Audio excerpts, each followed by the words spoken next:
Hello, and welcome to Writers, Readers, and the Stories We Love.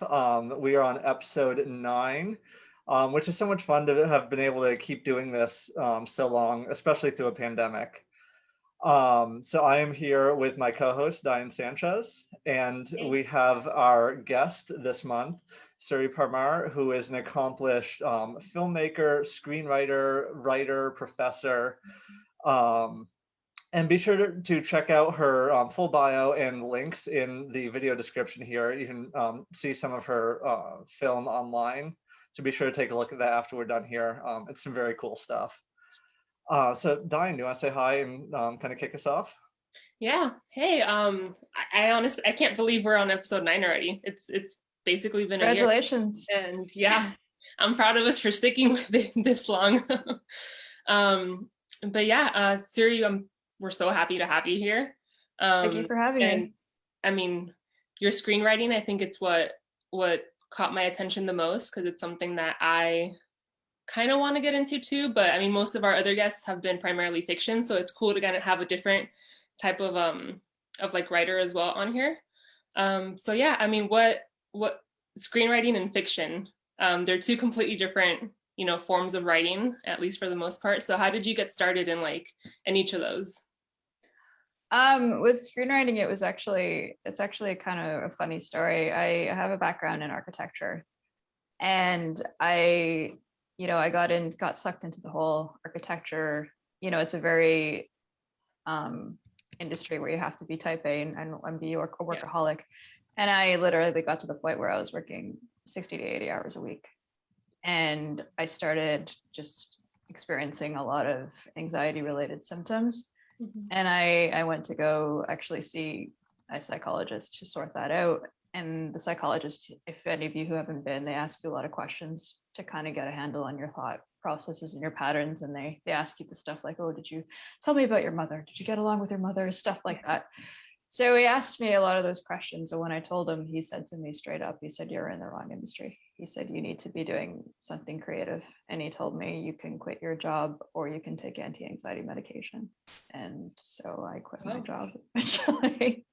Is what I did. And I knew I wanted to get into film. I didn't know exactly what I wanted to do.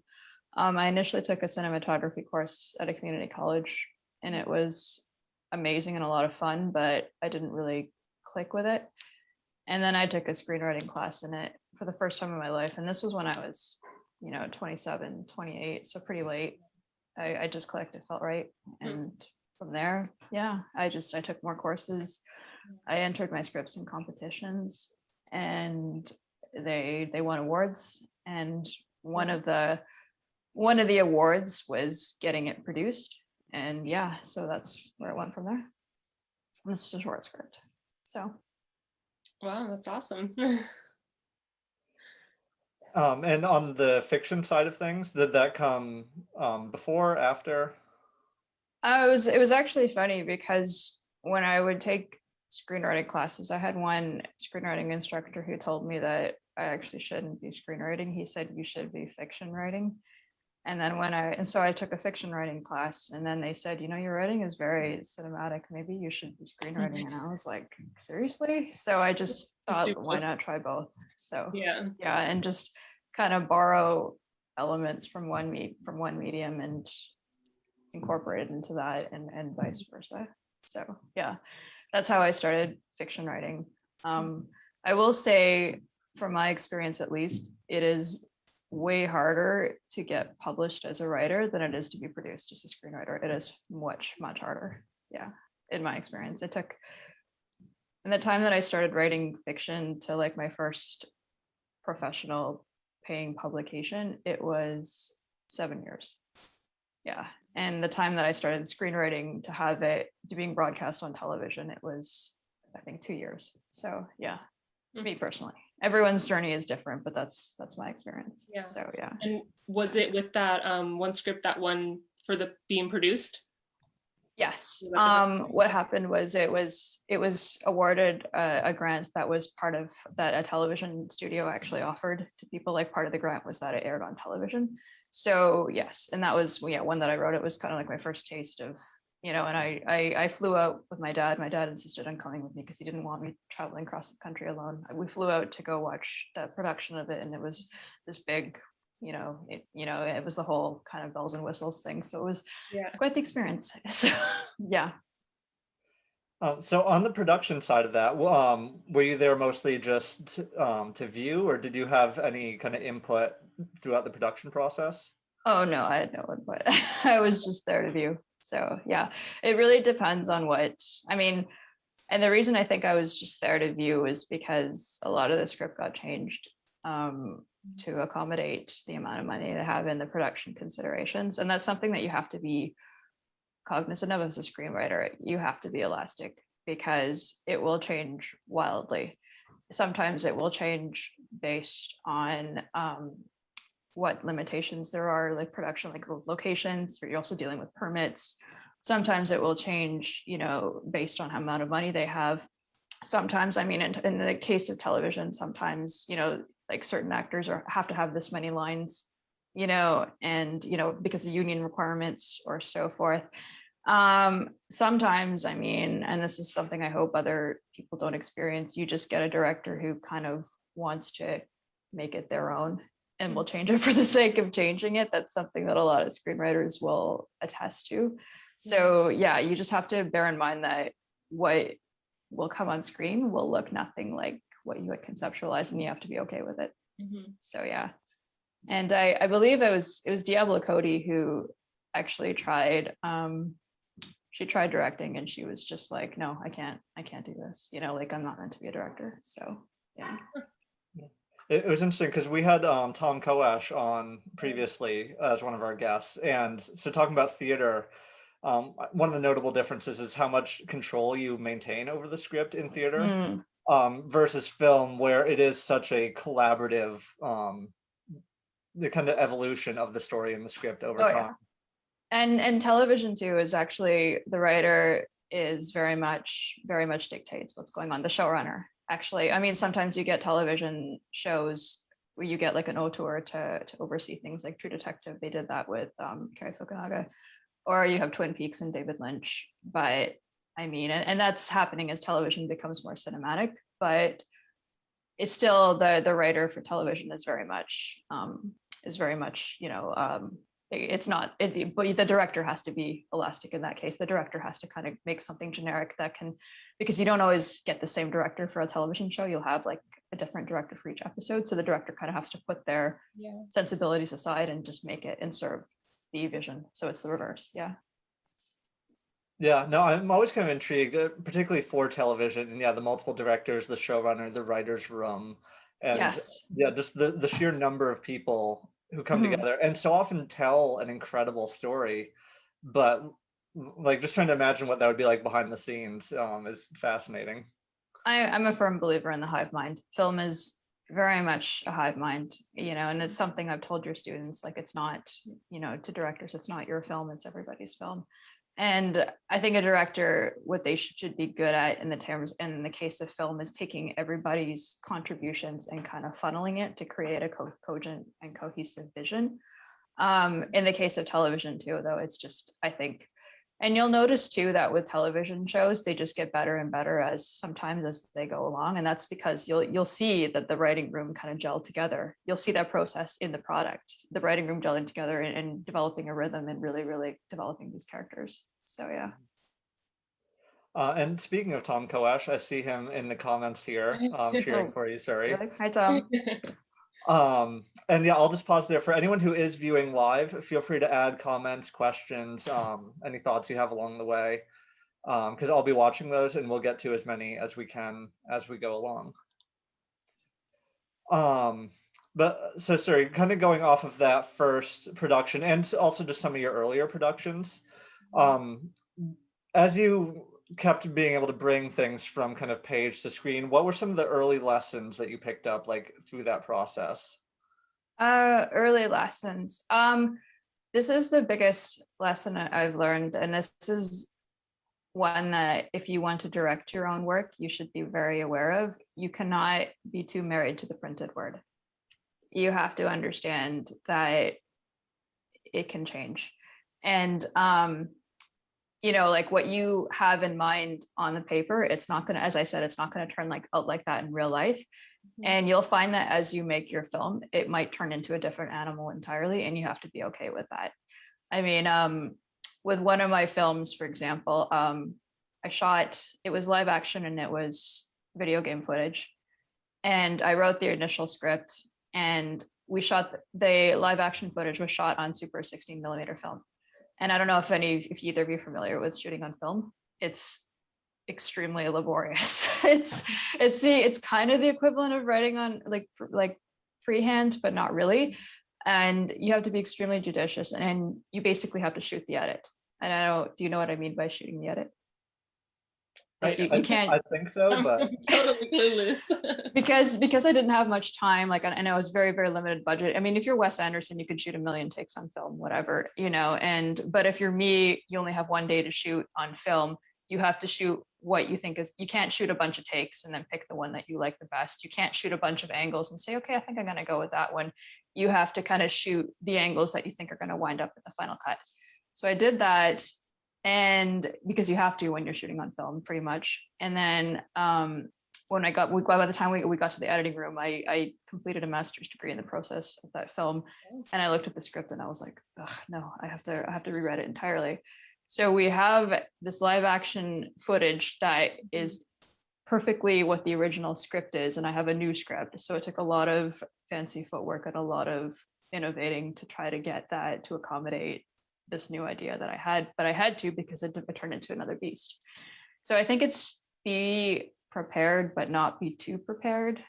And always bear in mind that your script should provide a scaffolding, but it's not concrete. Like it should be this elastic kind of scaffolding for the product that's going to come. So yeah. And I had an example. Oh yeah. Another example is the movie Summer of Sam. I don't know if either of you know that. It's directed by Spike Lee.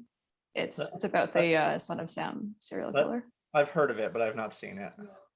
I believe that the original script, and it was actually co-written by one of the guys from The Sopranos. I forget his name. One of the actors in The Sopranos. It was co-written by him. But I think the original script had Adrian Brody's character as the protagonist, as more of a protagonist. But the problem is when they shot it, John Leguizamo, who was in another role, just did such an amazing job. And when the editing room, Spike Lee was more compelled by him. So he made him the protagonist. They completely recut the film to be framed around him. Mm-hmm. So yeah, that's something to be mindful of as well. You never know. Interesting. Yeah, that's a more extreme example of some of the other stories I've heard of, just how films develop and change. Mm-hmm. And I know even all the time we hear about like actors who go on and they improvise like scenes or parts of it, and it shifts how things are developing. Yeah, definitely. I mean, that was another thing you asked about, what considerations you have to make. Sometimes you'll have an actor who they'll be like, I don't think this should be done this way. I think it should be, done this other way. I mean, sometimes they do it in a way that's not very productive. That's more about their ego, but sometimes they do it in a way that is extremely productive, and and then the director listens to them, and the product is actually better. It's the sum of the parts. So yeah. It's funny. I haven't verified this because it was random like internet meme stuff, but the claim was that on Mrs. Doubtfire, Robin Williams did so much improvising that they had a PG, a PG-13, an R, and an NC-17 cut. I don't doubt it. Yeah, it sounds reasonable for how he worked. And they could have run with any one of those, and then they picked like the footage that they wanted. Wasn't he like the speedball artist type who just kind of like always just like on something, and he just could riff and riff and riff? I wouldn't put it past it. Like apparently too with Beverly Hills Cop, they wasted so much film because he was improvising so much. Eddie Murphy because everybody was just cracking up. They were just laughing. And you can see when you watch too, the actors are trying so hard not to laugh. So yeah, I don't doubt it. And I think the original concept for Beverly's, maybe I'm thinking of another movie. I think the original concept of that was to be darker, but then you throw Eddie Murphy into the mix and got this brilliant comedic actor. So yeah, I don't doubt it. So yeah. Wow.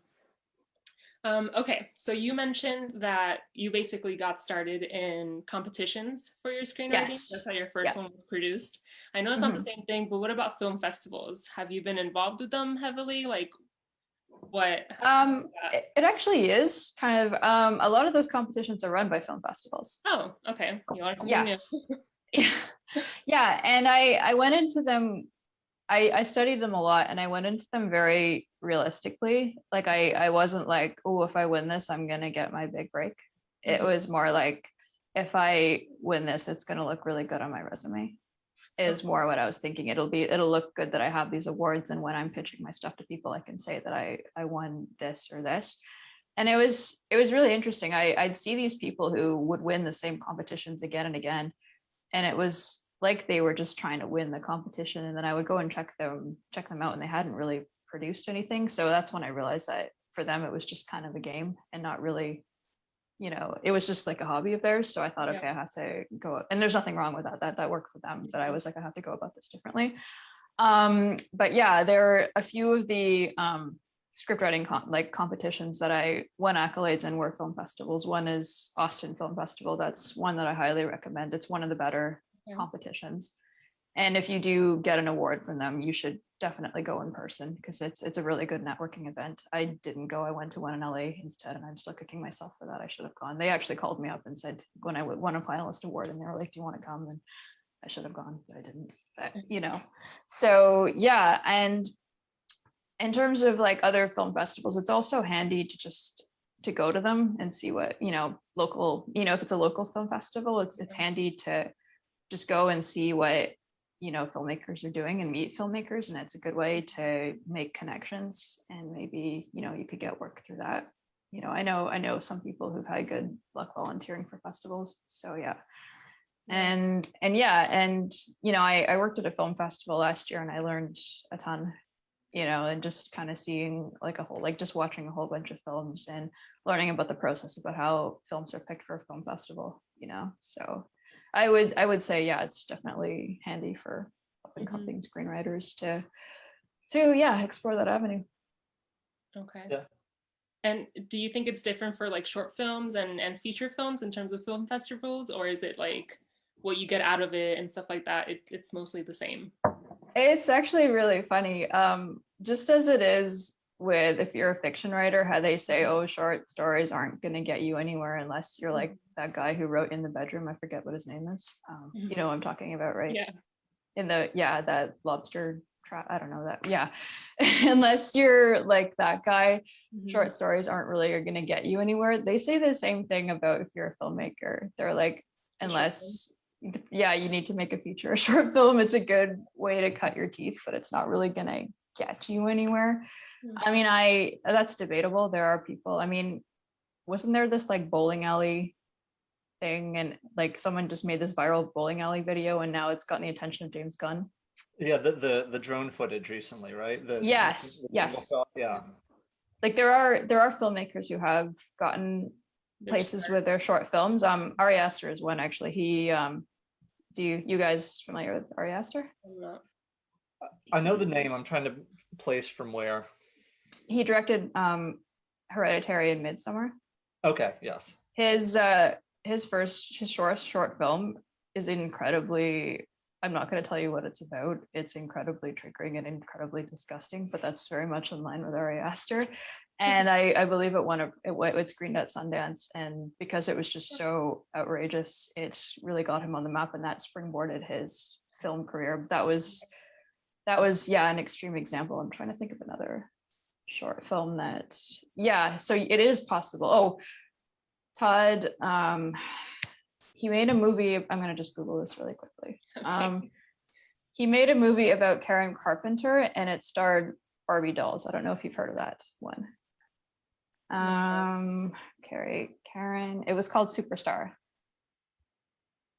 It was in the 80s, and Superstar, the Karen Carpenter story. It was Todd Haynes. Yes, and he made that for his thesis project.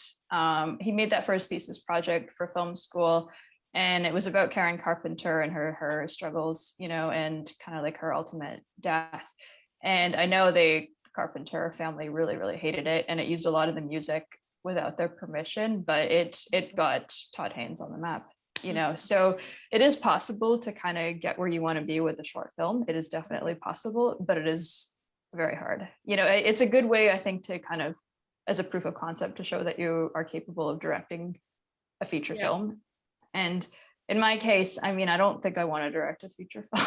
Well, I shouldn't say that. Funders out there, you didn't hear me say that. I mean, I do short films because I want to do short films. I come up with a story, I'm like, this is meant to be a short film, I'm going to do it, you know, with no expectations. But for people who want to move on to bigger and better things, or not that short films aren't better, you know. So yeah. Well, what scares you about directing a feature film? Is it just because the magnitude of it, or is it something specific? Every time I've directed things in person, it's like you're so stressed out. It's this crazy, horrible stress that just consumes your body. Yeah. And it's this really weird high you get, and you feel like you're gonna die. And then you're like, I'm never gonna do this again. And then the day after the shoot wraps, you're like, oh God, yes, I can't wait. When's the next film? And as much as I like it, it doesn't strike me as particularly healthy. Yeah. You know, there are some people, I think, that they actually like that stress. I also think that because with a lot of my short films, I've had to do a lot of it myself. In the case of the because of budget, in the case of the Super 16 film that I'm talking about, I actually had the resources to have like a proper film crew, but because the space we were shooting in were so small, it had to be completely like a shoestring casting crew, and so I had to do everything myself again. When you're doing everything yourself, it's so hard. You need, and it's really difficult to get like a proper bells and whistles crew. I just got a grant to shoot a short film, and I do not care, even though people are like, yeah, you shouldn't spend more than $1,000 on a short film. I'm like, I don't care. I'm going to have a proper crew, and I'm going to make things as least stressful for me as possible, and I don't care. You know, I'd rather have a proper crew and everybody is paid properly and go through it stress-free than be like, oh, I can make this for $1,000 and then just drive myself, you know, up the wall. So yeah. And I just imagine that even if you did have a bells and whistles crew for a feature film, it would be a headache, but maybe I'm wrong. I don't know, maybe I'll change my mind. So maybe one of us will find out one day, hopefully. Yeah. I'll be like, guess what, you were right, or it's not that bad. Yeah, I mean, we'll see. So I mean, I am in the process of, I kind of have a creative collaborator right now, and we're like, we want to make the great Canadian horror film. So, and he's just like, I'll do all the stuff that you don't want to do, and you know, like I'll take care of all that stuff. You just you know, get the ideas on paper. So yeah. So I'm actually going to circle back a little bit because Claire is asking kind of a follow-up question. So the short film that you said half the script changed and you had to kind of recut and restructure it. Yes. Does that mean that you were taking the live footage and actually like piecing it all together in a brand new way? Yeah. Okay. Oh yeah, and a lot of filmmakers do that. You have to kind of sometimes. You'll just find I've worked on projects where it just doesn't cut together properly. The footage that you get just doesn't cut the way that it was presented on paper, and you have to be innovative and you have to be prepared for that. I had a class with Guillermo del Toro, and he was talking about for Crannóg, there was this one scene, and it was this beautiful, beautiful scene, and it like made him cry, you know, to, you know, direct it, and he loved it so much, but he just couldn't put it in the final cut. It just didn't go, and it just didn't work. Kill your darlings, you know, it's something that we hear a lot as fiction writers. So how many times have you two had a great idea for a story and then you write it and you're like, this is something entirely different? Yeah. So many, you know, and it's way too many times to count. Yeah. You know, imagine you're dealing with a whole bunch of real life variables, and you have to throw that in, and yeah, it gets really tricky. So. And with that rewrite and then trying to piece what you had already filmed by innovative, do you mean like not filming anything new? Like what did you do to try to? I mean, and this is something like I would tell my students, because I was, you know, I would, whenever, like, because I had to teach film production, and they would come in with these cuts, and obviously the solution would be like, okay, we'll put in a car chase there, or, you know, throw an explosion. Yeah. These are students, they're kids. You know, I'm not going to go tell them to bankrupt themselves for a student film. I'd be like, no, figure it away. You can make it work. Just be innovative. You can maybe do ADR. It's when you like record new dialogue and then just kind of insert it in. You can, you know, do fancy cutting, but I'm like, but do not shoot more footage unless you absolutely have to. And a lot of, I'm not saying not to shoot more footage, but if you're a student and it's a student film, no, don't do that. You know, Yeah.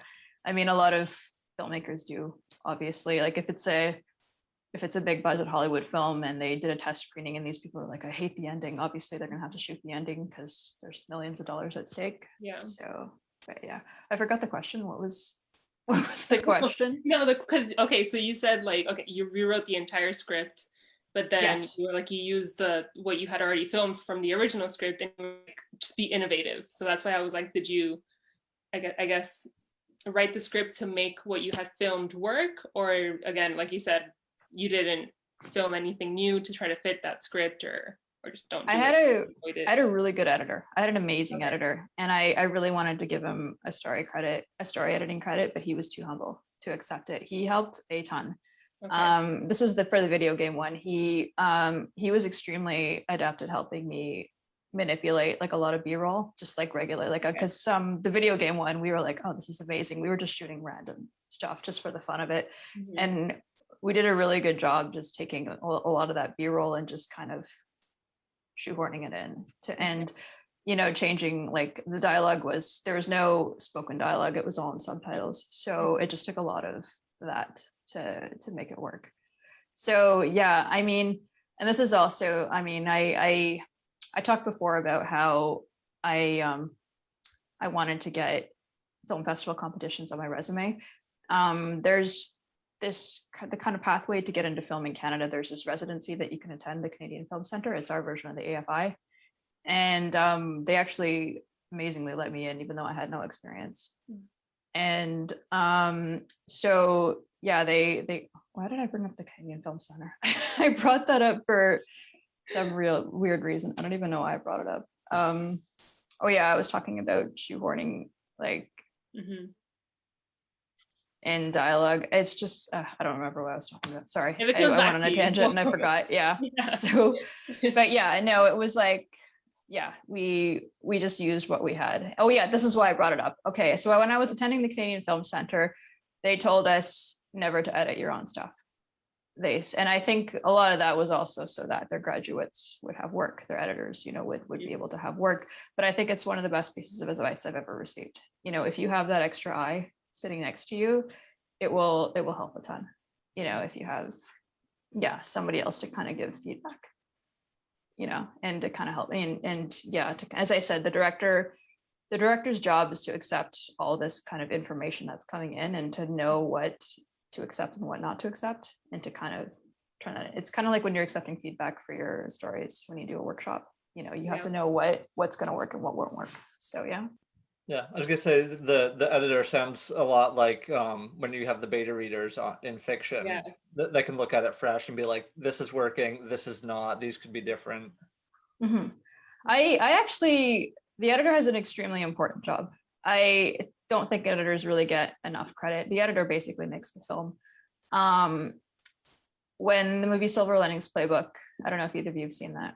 Yeah, it's not a movie really that holds up very well, to be perfectly honest. But when the movie Silver Linings Playbook was hitting the award circuit, there were people who had an issue with Robert De Niro being nominated for an Oscar, because apparently his performance was very strictly the product of a very skilled editor who took a whole bunch of takes of him being angry, of him being nice, of him being, you know, quiet, and just shaped it into this beautifully kind of sculpted performance. So yeah, the editor definitely does not get enough credit in film. I also think that if you are going to become a screenwriter, you should edit something. It will teach you a lot. You know, it's very handy. So interesting. I've never heard that before. Well, it was funny. The editor, Martin Scorsese, longtime collaborator, Thelma, I don't know how they pronounce her last name, I think it's Shoemaker. Somebody asked about like how like Martin Scorsese movies are so violent, and she says, well, they're not violent until I get my hands on them. That's what she said. So but yeah, she's regarded as one of the greatest editors in the world, if not the best. So, and if you watch a Scorsese movie, it is the editing. The editing makes those movies. So. And I know it's interesting as I've paid more attention to film, and especially some of the more recent ones, like this has gotten conversation with the editors and the cinematographers. Particularly, I know a lot of it has been like bringing women into those roles and just a visual difference in how the films turn out. And I think that really spotlights, how important those are for these people that are never kind of seen and recognized in the same way, but fundamentally shape what a film is going to become. Well, that's a big problem with Silver Linings Playbook. It is so male gazy. It's just completely saturated in this male gaze, and I'm convinced David O. Russell just had this big crush on Jennifer Lawrence. Yeah, I don't know if that's going to prevent me from getting a Hollywood job, but it's I might as well say it. So yeah, there's definitely truth to that, and I'm just going to look at it. I mean, there was discussion with that regarding how the movie Moonlight was color corrected. You know, it was color corrected in a way that would really kind of highlight African American skin tone, but in a way that served the purpose, like the crux of the movie. I think it was in Moonlight, Boys Look Blue. And so yeah, it's definitely like taking away like the usual kind of way that films are usually lensed and adding new perspectives, and like with the color correcting or whatever the process is extremely handy. I think Barry Jenkins, cinematographer, I'm just going to look him up. I'm just looking at who his cinematographer is. I think it's the person with whom he went to Florida State. Actually, I have a story about Jerry Jenkins too, actually.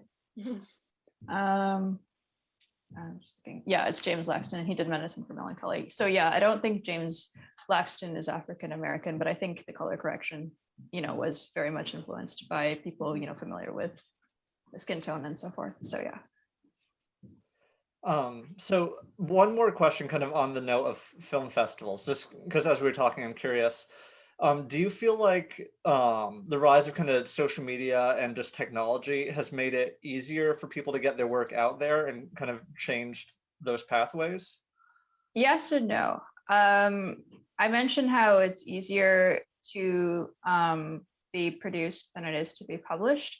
The democratization of filmmaking. I mean, it used to be something that only people with extreme privilege could do because it's just so much money and resources. I think like 10 years ago, I was told that to properly make a film, you need $10,000 a minute.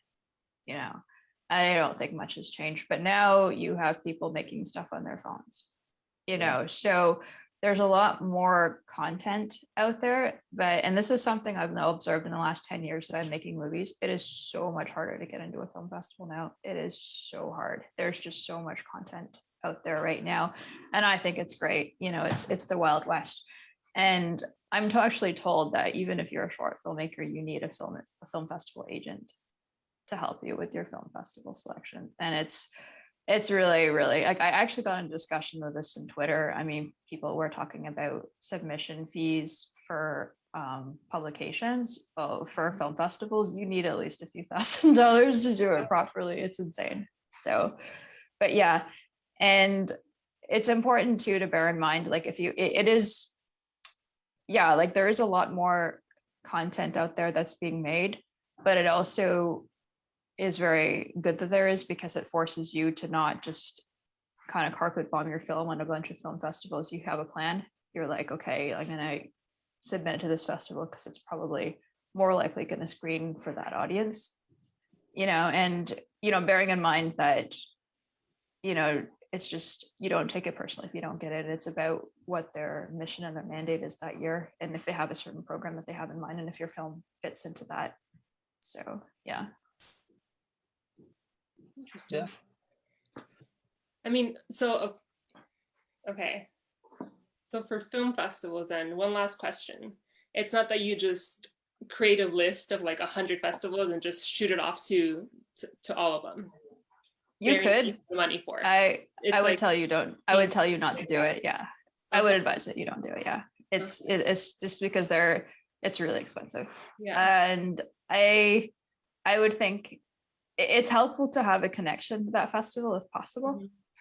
And this is, you talked about getting involved in film festivals. Like, let's say you get into a certain film festival initiative, like they're like, we're going to do this program where we give it, like, where we let 10 aspiring screenwriters like do this workshop or something. If you come back and say, hey, I graduated from this program and now I have a film, there's a way better chance you're gonna screen at that festival than like a foot in the door. Yeah, exactly. So try to make a connection as much as you can, because they want their people to succeed.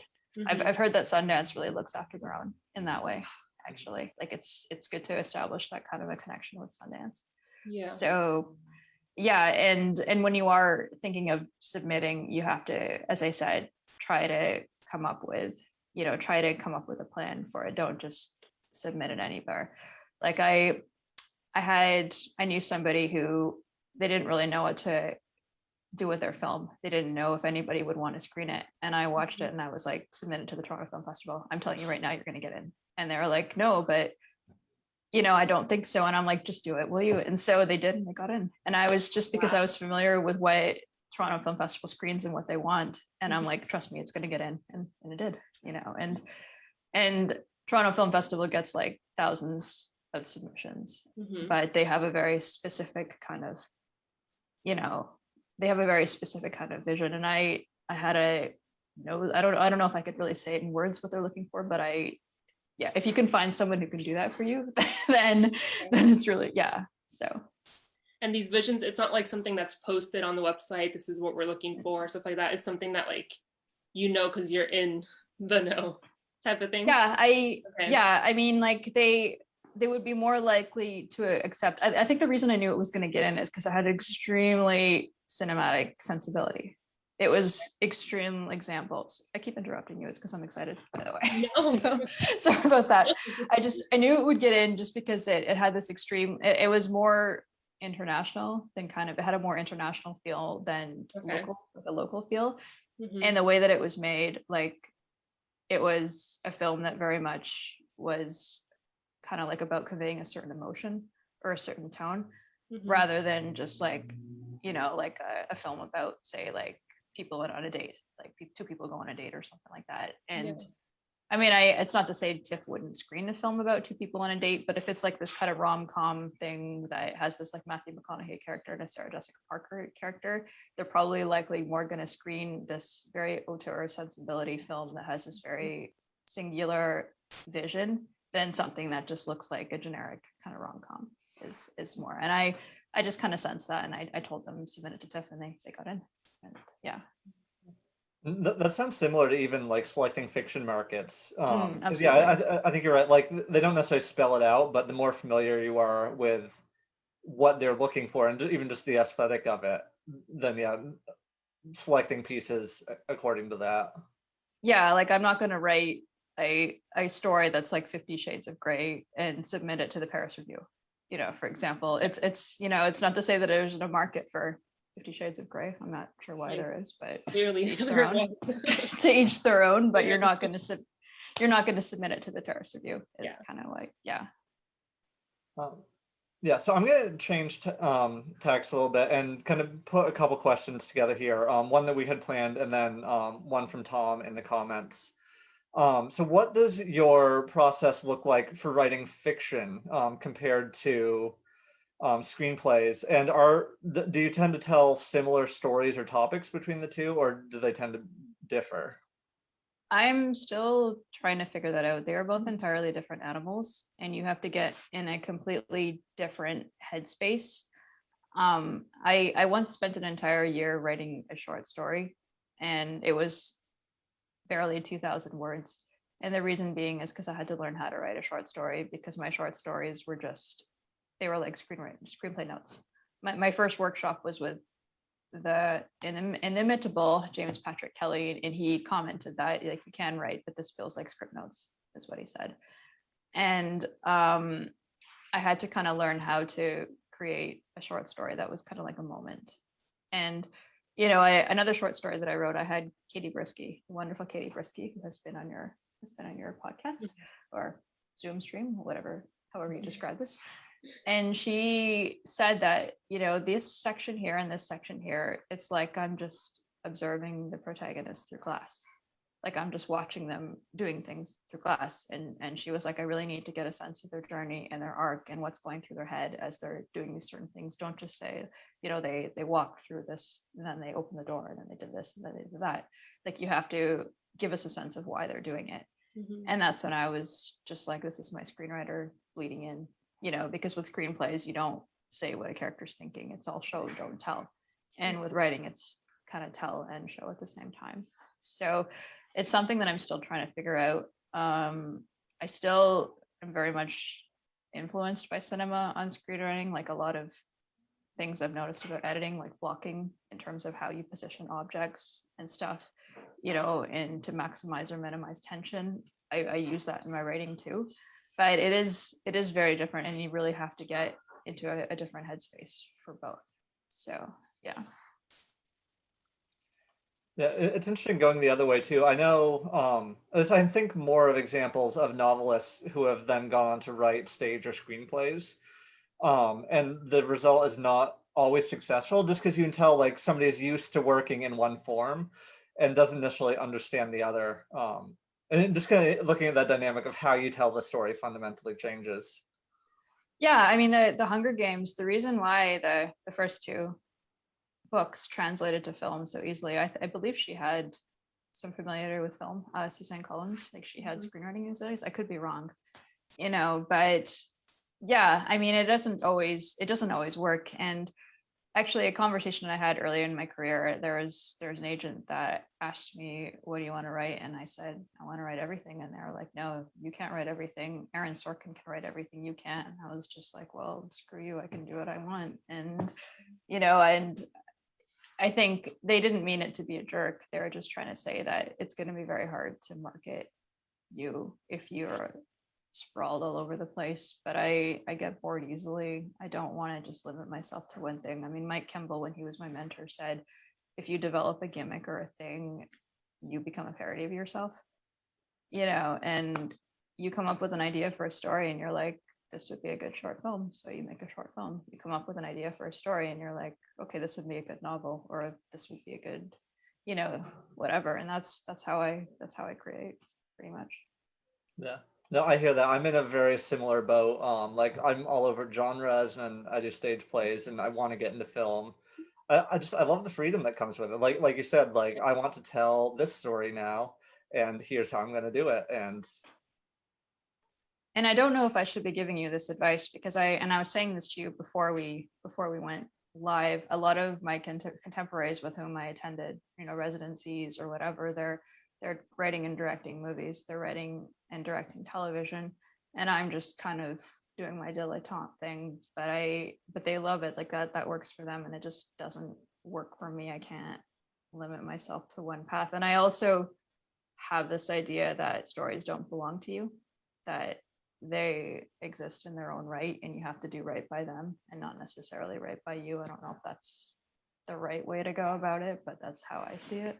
So, you know, you got to treat it like you're making a building, or you're making like it's its own kind of living, breathing entity. So, but yeah, I mean, I would say find your own path. Don't worry about being Mr. Fantasy or Mr. Sci-fi or Mr. Horror. Just do it. I mean, there's a Japanese horror director. I think he did the movie Audition. Yeah, and he's done all sorts of kind of movies.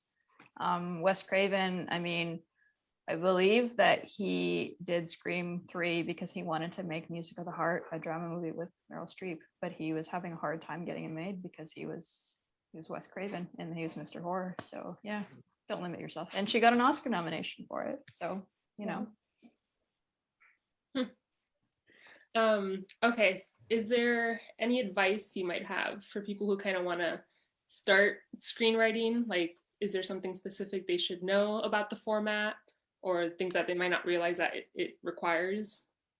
Watch movies. Watch tons and tons and tons of movies. Like I'm a movie buff. Like I love movies. I eat, breathe, sleep movies.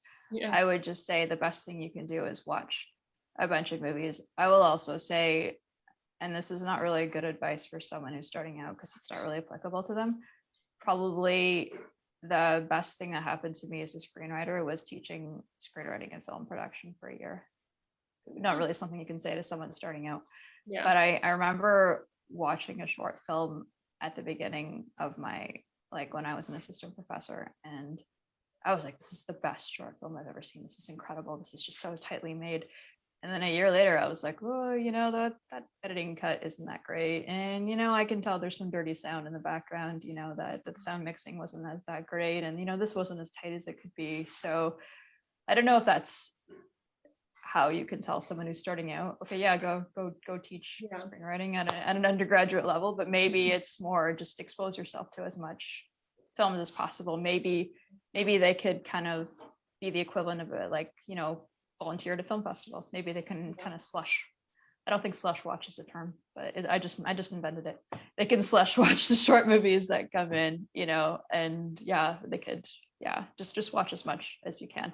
I know lots of people who just through the course of this being exposed to lots and lots and lots of media, it's improved their ability to create. Do you think reading the script would also be helpful, or is it that visual of like seeing it come to life that's more helpful to your script? Yes and no. I think it would be helpful reading the original script. I mean, the scripts that you come across online are oftentimes the shooting script. Yeah. You know, and if you read the original script for Mean Girls, it is miles away from what the final one looks like.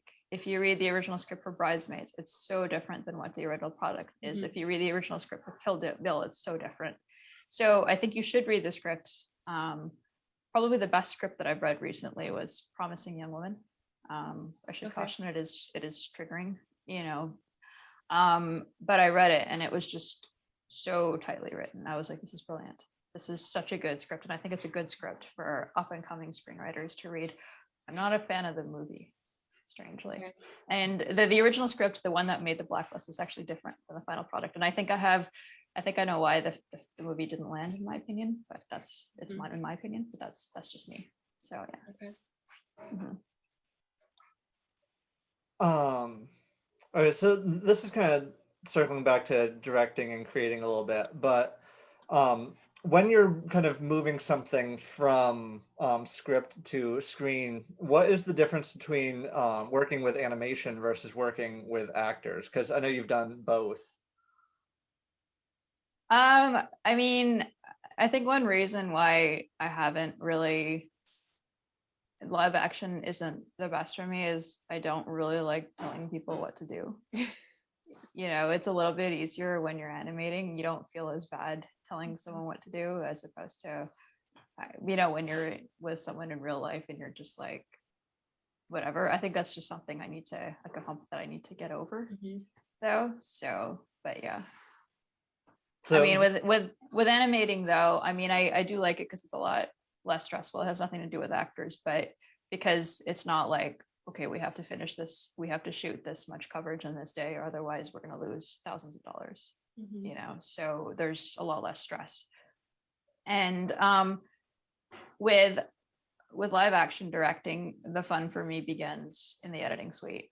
That's when you can kind of kick. And then Guillermo del Toro said that when he was teaching us, he said he loves editing because he said the BS is over, you know, then you can just sit back and have fun and jigsaw puzzle together a movie.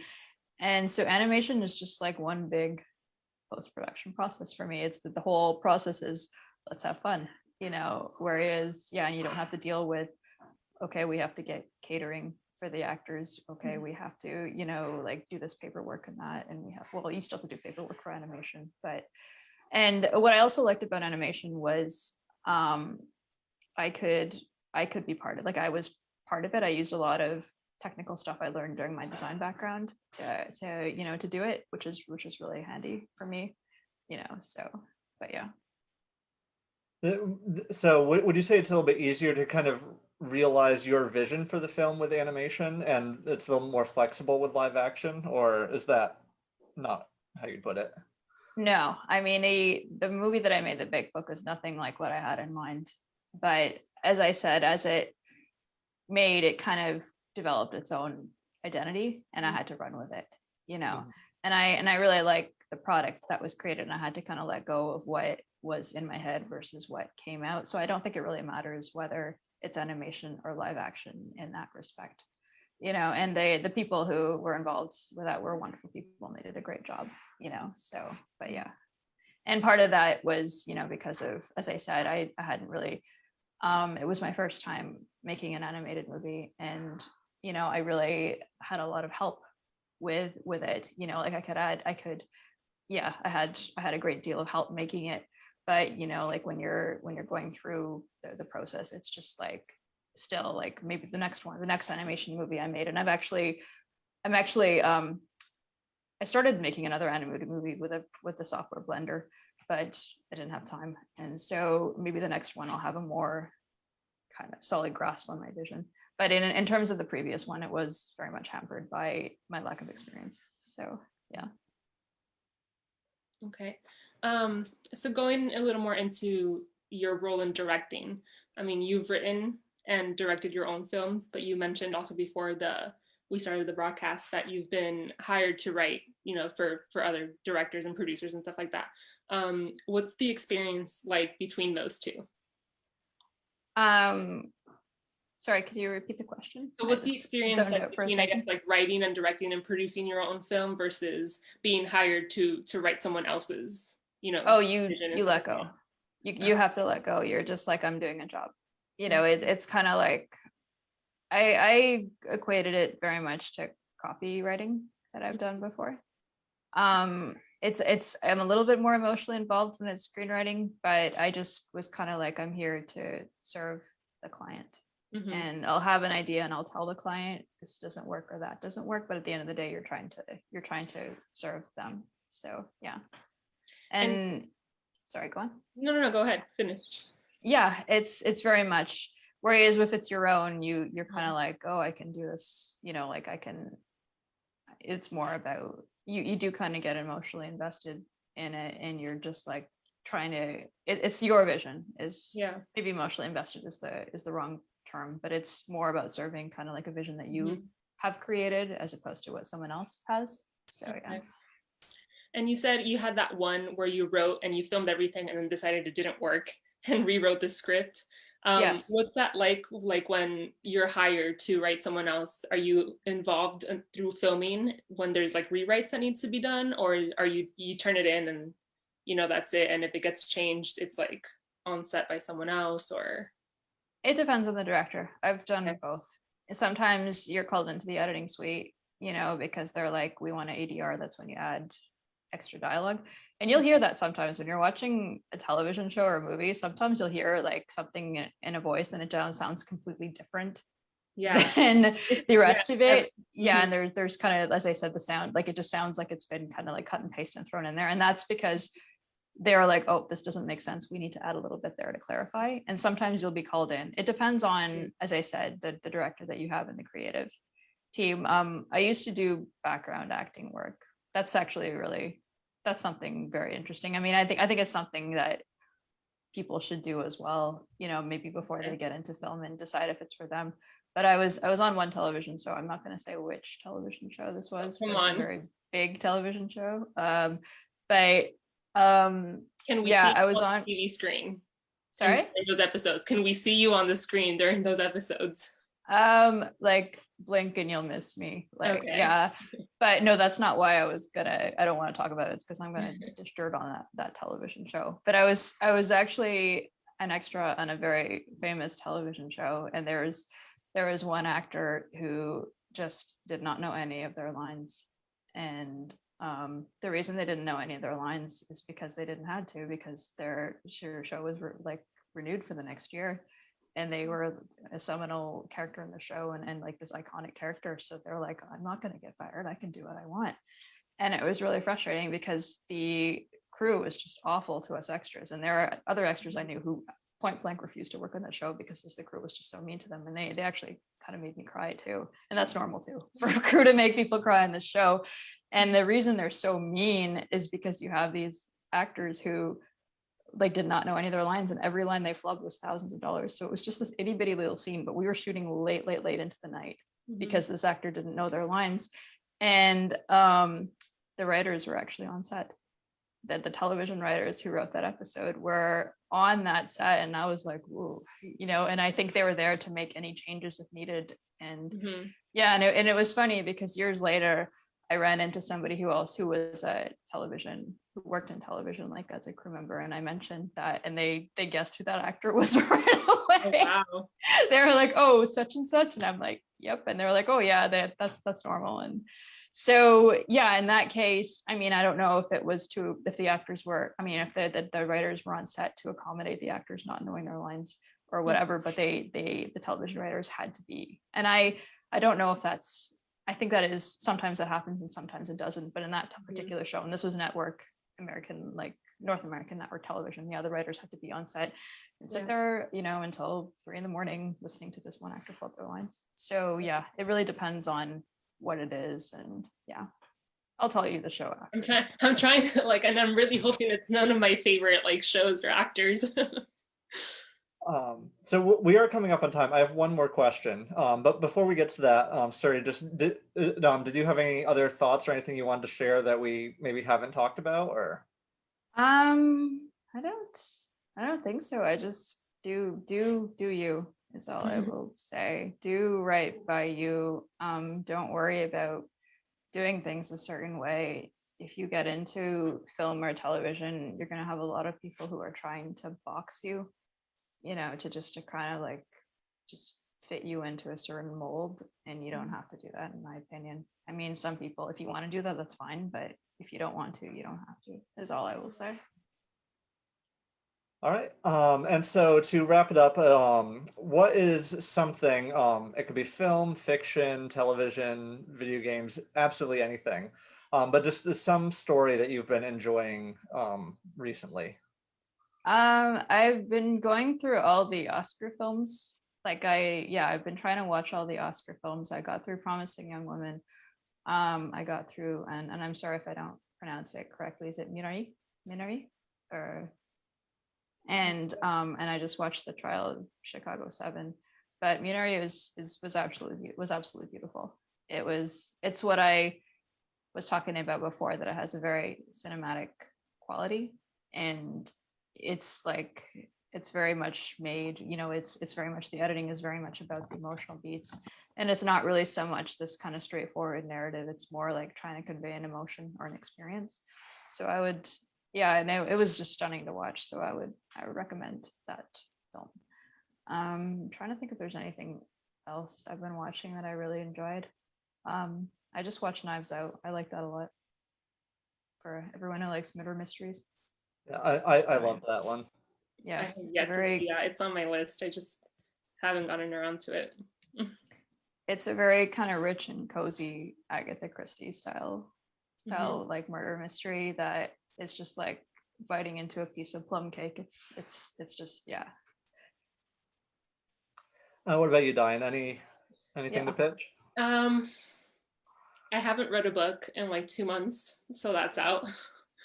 And I can't think of anything new that I've watched. I think I mentioned that I was watching WandaVision, and that ended last week and completely destroyed me. I've heard everyone at the virtual water cooler is talking about it. It was, I remember I started it a few weeks in, so I had I think 4 or 5 episodes to watch back to back. And the first couple episodes I was like, I don't know what this is, and I wasn't like that big of a fan. And I think, I don't know, it was like episode 3 or something, and I was like, whoa, hold on, wait a minute, this is getting good. And then it was just like, I was hooked and like sobbing and like laughing, and it was amazing. Well, the interesting thing about that show is, somebody actually gave me this advice. There are certain shows that you have to watch when everybody else is watching them. That part of that experience is the water cooler zeitgeist. And I think WandaVision might be one of those. I mean, Lost is another one, Game of Thrones is another one, but that seems like it's one. Game of Thrones, I watched like is it 8 seasons? Is 8 seasons of Game of Thrones or 7? Anyway, I binged a month all the seasons so I could catch up to that final season and just like be a part of that like freaking out and conversation with everyone, because I didn't want to miss that. So Just in time for the dumpster fire. Yeah, exactly. Oh my God, I was like on such a high. I was like, the show is amazing, and like, oh my God, I can't believe it took me this long to watch it, and then I caught up, and it just went downhill so you quickly. want to talk about external influences? How much of that show do you think the arc was influenced by George R. R. Martin just not producing the final novels? Like it seemed like they were trying to drag their feet until he. I don't know if that's. I mean, true. well, yeah. Like I said, I think I talked to Josh about this before. I didn't have a problem with like the plot and stuff like that, and like how it ended. My problem was like how rushed it felt. Like if they had like taken a couple more seasons to kind of build up to all that and play that out, I feel like that it took 5 years for like someone to travel a certain distance, and then like in one episode it took him the same amount of time to travel that distance. Like it was too much, like too quickly, and it wasn't believable because of how fast we were supposed to accept that these things were happening. So again, I mean, and I haven't read the Martin books, so I don't know how closely those seasons like stuck to the books that he has released. But I mean, who knows? It could have been a combination of those two. I know they wanted to move on to like Star Wars or something, so I don't know if they rushed because of that, or they just, since they didn't have the content, they couldn't have that pace. All I knew is when they went off book, that's when it derailed. Yeah but yeah. And so I'll do something a little bit different actually for my recommendation. One of the things I wanted to do this year was get more into nonfiction, at least in a few things. And so I found a book called Why Horror Seduces by, I think, Matthias Klassen. And it's kind of like this psychological analysis of why we are drawn to horror literature and horror films. And like, why do people seek this out to then just like get scared? And it's kind of a fascinating just discussion of like survival and biology and social structures and all these different elements that the author kind of explains, at least a version of why people are drawn to these things and kind of what it does for us. I'm about halfway through, but it's a very fascinating discussion. Do you actually, this is something I teach in my screenwriting class. Do you know what makes a horror movie, a good horror movie? What are all horror movies about? Well, so horror, as I understand it, is ultimately more about a feeling than anything about the content. So it's that dread or that despair or that fear that it leaves you with. The best horror movies are about survival. Okay, yeah. They are fundamentally about survival. But so that's interesting that this book, taps into that primal, that kind of primal fight or flight response in us. Yeah, and a lot of it, he goes back to some of the basic things that either now or in like past human history, animals, disease, being like losing status in society, all these things that would kill somebody. And so much of horror fundamentally goes back to those exact same experiences, like across all the board. Religion. Why are so many horror movies about religion? Those are the scariest ones, in my opinion. Yeah, no, that's very often the case. Okay, so we are about at time.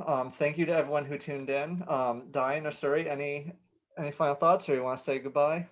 Thank you for having me. Thank you for joining. And I want to say that Joshua, because he's not going to say it, so Joshua has a book coming out April 6th, and it's already available to pre-order for the ebook version. And we're going to have a book launch party too, so be on the lookout for that. But congratulations. I'm very happy for him.